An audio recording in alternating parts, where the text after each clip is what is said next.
morning, one and all. Today we will discuss in continuation with the yesterday's topic.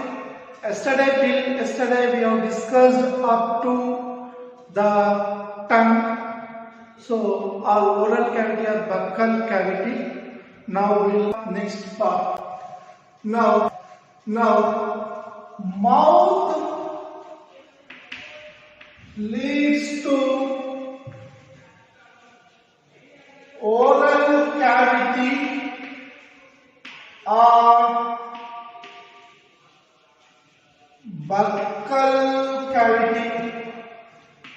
The buccal cavity or oral cavity leads into a pharynx.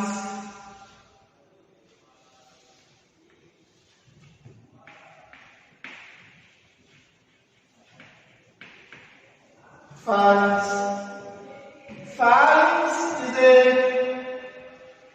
muscular portion, means it consists of muscles, smooth muscles, cartilaginous muscles, and this pharynx is the connecting link between mouth and nose. Mouth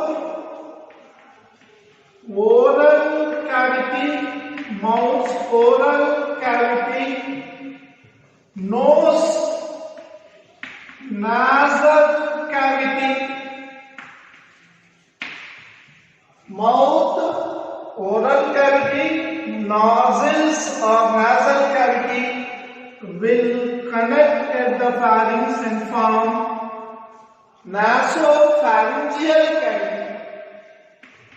Nasopharyngeal cavity means the nose cavities and the mouth cavities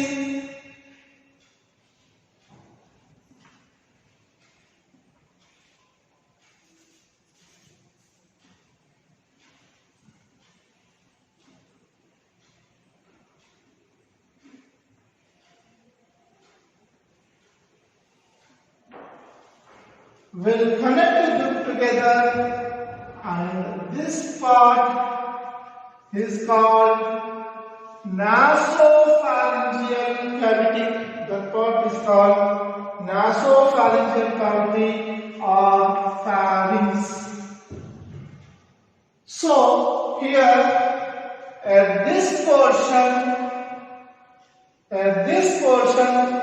flap-like structure. A flap-like structure called epiglottis. A flap-like structure called epiglottis. This is called glottis, and this pipe is called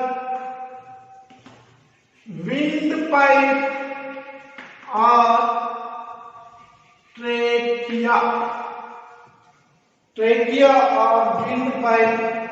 Here the flap-like structure covering this is called epiglottis, covering the windpipe.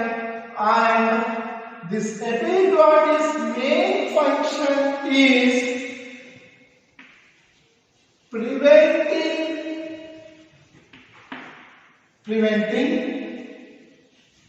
entry of food, preventing the entry of food into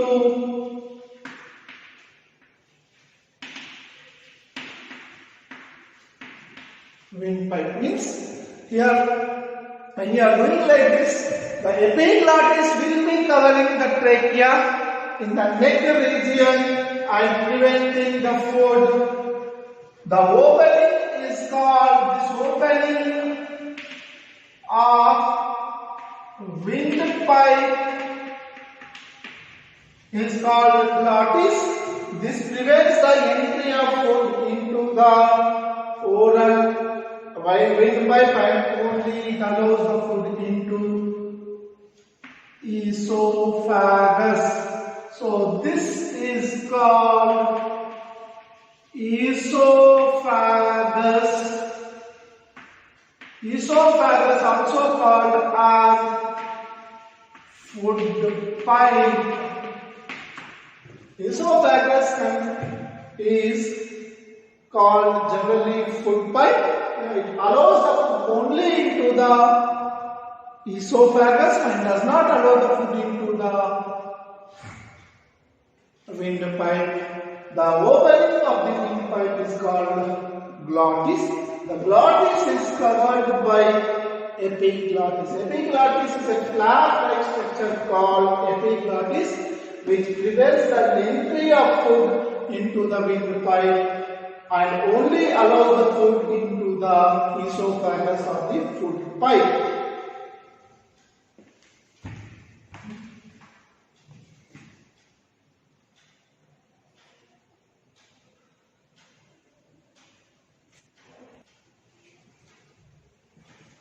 Here, pharynx is the junction of nasal cavity and food cavity, and this junction, okay, on the windpipe we see a hole opening in the windpipe called as glottis. Glottis will be covered by a flap-like structure called epiglottis. Epiglottis will cover the glottis.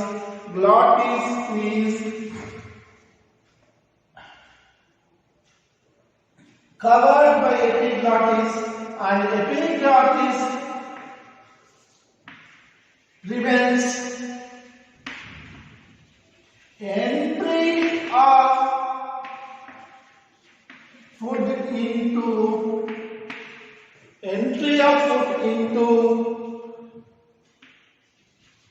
windpipe. Now the pharynx will lead into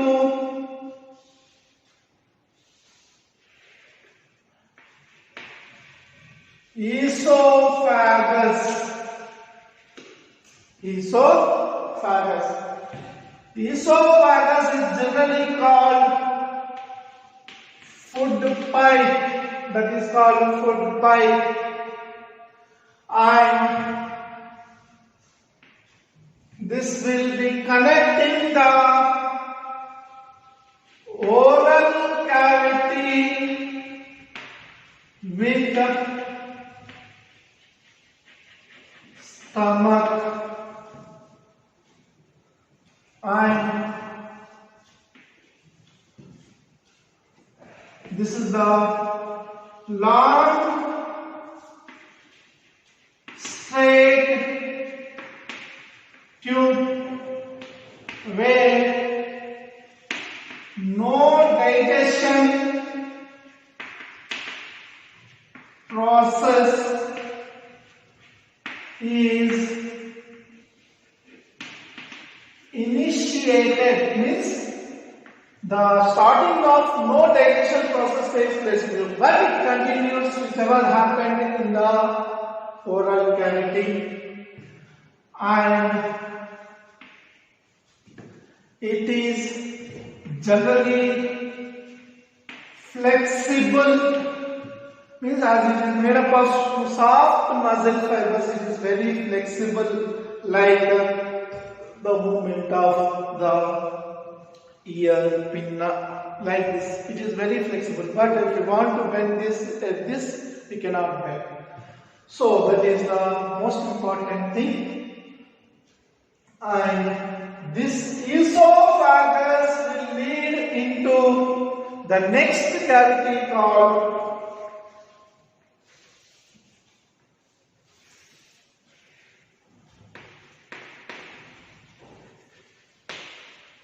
stomach.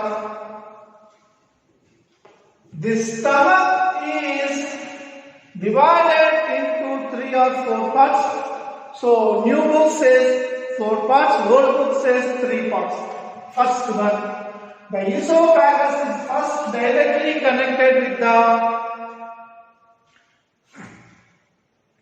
cardiac stomach. Cardiac stomach. The second part, fundic stomach. The upper part, fundus stomach, body stomach, and pyloric stomach. So, if you see the stomach here,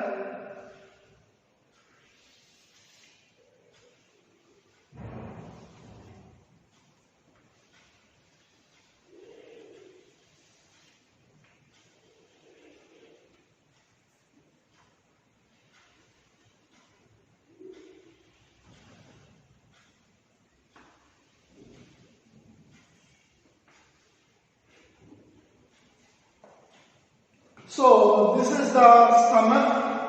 The stomach is a J-shaped structure. Most important, one more question, J-shaped structure. The part, this is called as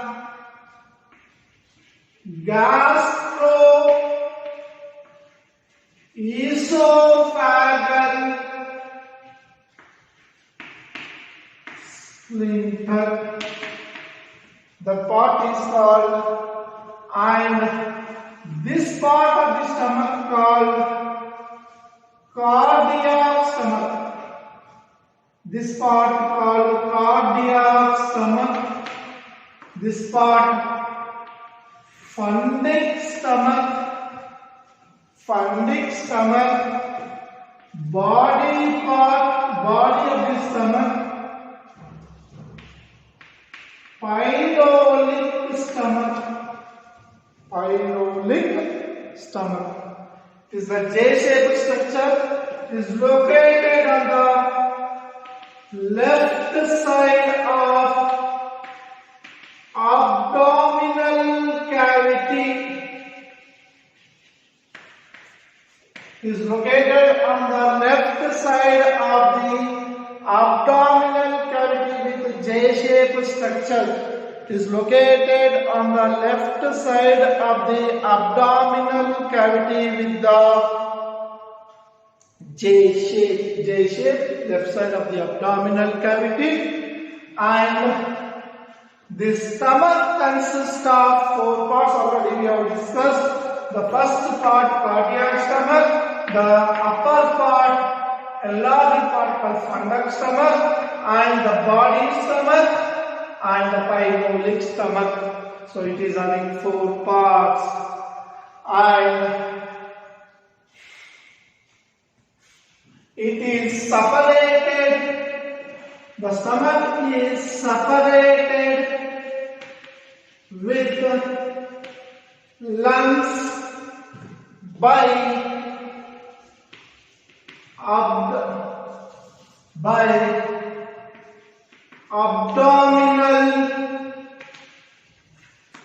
abdominal cavity. Abdominal cavity, and the stomach is internally consisting of circular and longitudinal muscles helps in digestion process, helps in digestion process, and the gastric juice, the HCl is produced in stomach only, which helps in the keeping the digestion process continued. And so the gastroesophageal splinter means regulator. Regulator means you will be seeing that in your houses the gas will be having a knob-like structure, a round-like structure where you can off and on the gas stove. So at the entry of the cylinder, you will see this knob-like structure. So it is a regulator. So regulator means prevent either to whether when to send the food or when to not send the food. That is done by this. So this regulator is present from the esophagus to the stomach called gastroesophageal splinter. And here the main function of this is movement of food into stomach. Movement of food into the stomach is regulated by this one.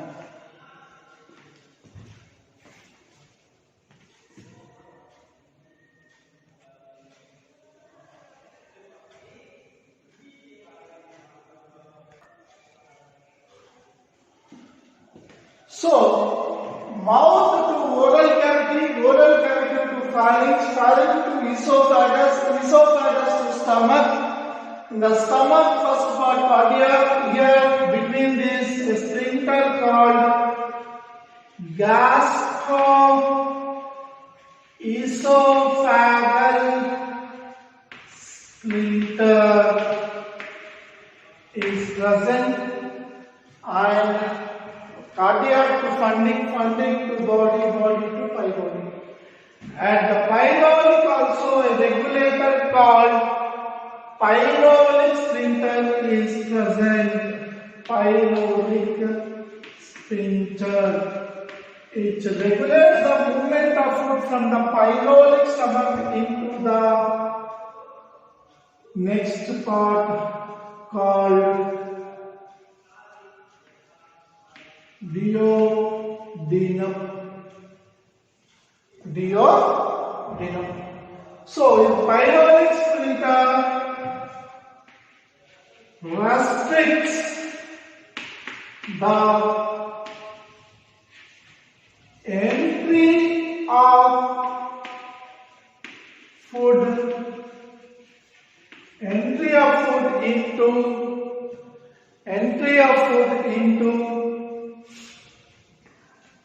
the duodenum. So here coming on to this duodenum. Duodenum is a C-shaped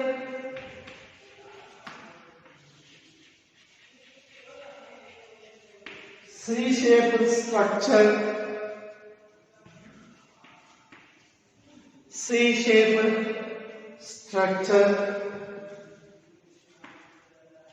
Your duodenum will take the food, and the duodenum only a hepatopancreatic duct will pour the secretions of the liver and pancreas into this. So in the duodenum only, the movement of food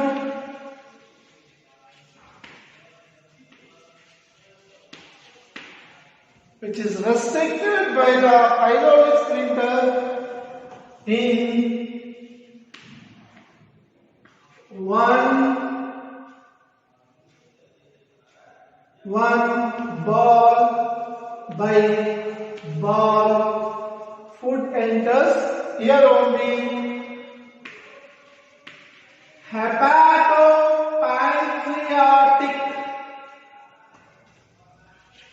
duct, hepatopancreatic duct will pour the hepatopancreatic secretions, liver secretions, liver juice, liver's bile juice, and pancreatic juice. These are two poured into the duodenum where they are subject to the digestion process. So it is a C-shaped structure. Here already you have seen in the stomach that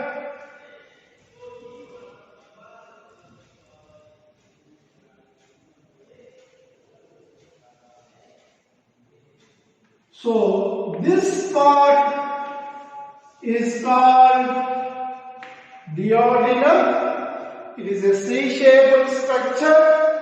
The movement of the food from the stomach into the duodenum is guarded by pyloric sphincter, and here to this two glands will pour their secretions with the help of a duct called as hepatopancreatic duct. And the liver will pass the bile juice into the duodenum, and pancreas pancreatic juice.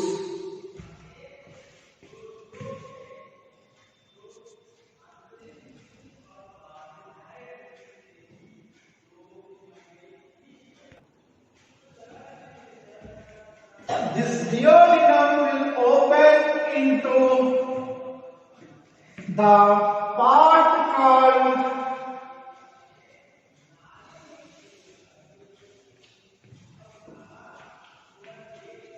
small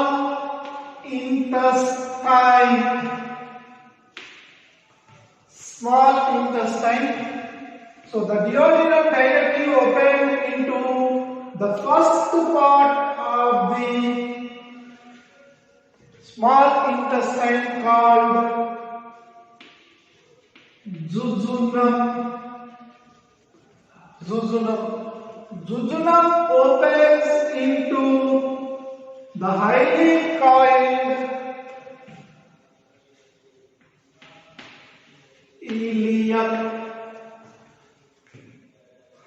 and the small intestine opens into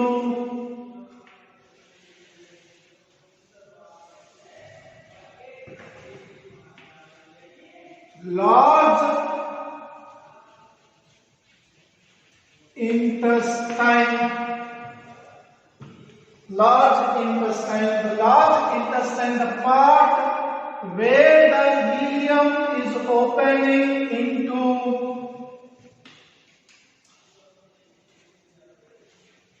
cecum. Cecum opens into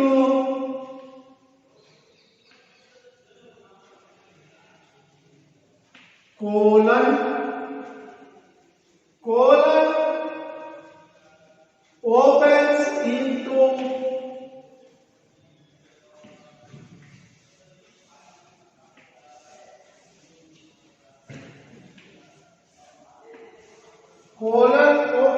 into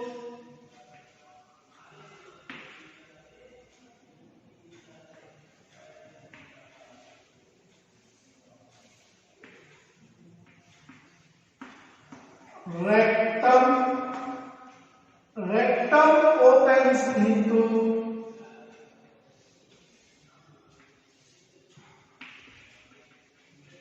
anus. Through anus, undigested food comes out or exit. So here jejunum is the longest part of longest organ of part of digestive tract, means complete digestive system. The longest part is jejunum. Jejunum is followed by ileum, which is highly coiled tube, and highly coiled tube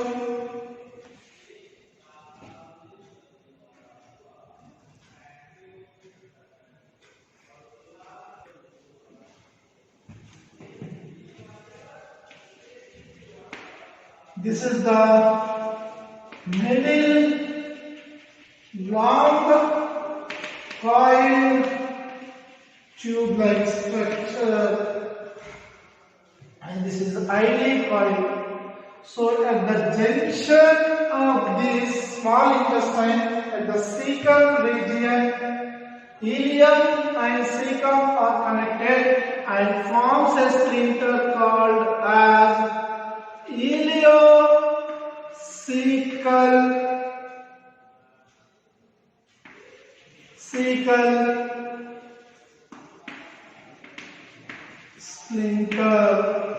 ileocecal sphincter. At the junction of this cecum, a U-shaped vestigial organ called appendix is present.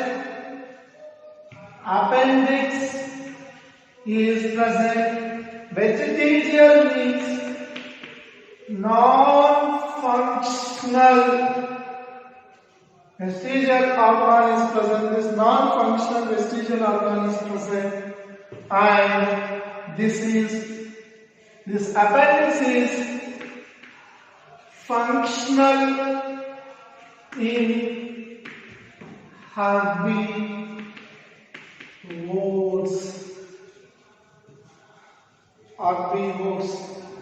So we are coming up to this cecum. Cecum is a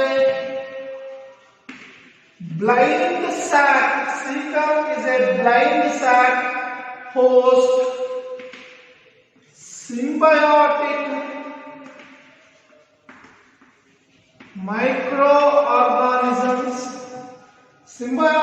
microorganisms meant for, which helps in some cellular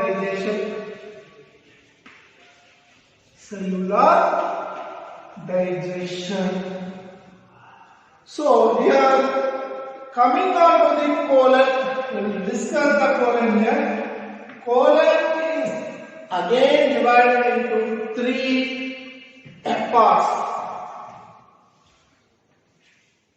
Upper side, here's cecum, and this part colon. This is called ascending colon.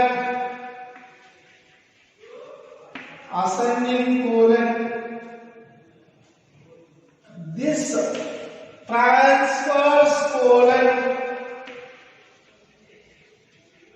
The colon present in this is called as transverse colon. The colon which is in this direction towards the anus is called as descending colon, and the structure like this before the colon, this is rectum. So here where the waste material is stored called as sigmoid colon, and the outer anus, and anus is also rectum longitudinal